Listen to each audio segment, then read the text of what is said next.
जिंदगी में दो चीज़ें अचानक आती हैं, एक है मौत और दूसरा बुरा वक्त। जितना हो सके ज़िंदगी में अच्छा करिए, बुरा तो बिल्कुल ना करिए।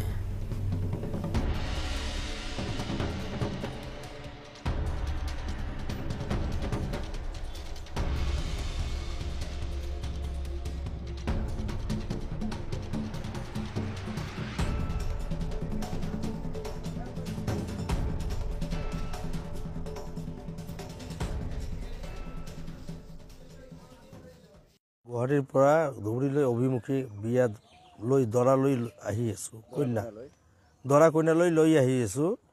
হঠাতে আমাৰ এখন গাড়ী, দৰাৰ গাড়ীখন আমাৰ বহলপুৰ নাটপাৰা বুলি কয়, সেইখিনিত গাছত খুন্দা লাগি মানে বাগৰি পৰে।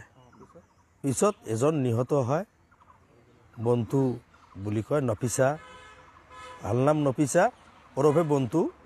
সিহঁতৰ ঘৰ ধুবুৰী NS ৰোড। আৰ 4 জন আহত, দৰাও আছে, কইনাও আছে, তাৰ খুৰশালি আছে। আৰ যিজন ইতিমধ্যে ডেট হয়েছে সিহঁতৰ হাজবেণ্ড আছে। এই 5জনে গাড়ীখনত আছিল।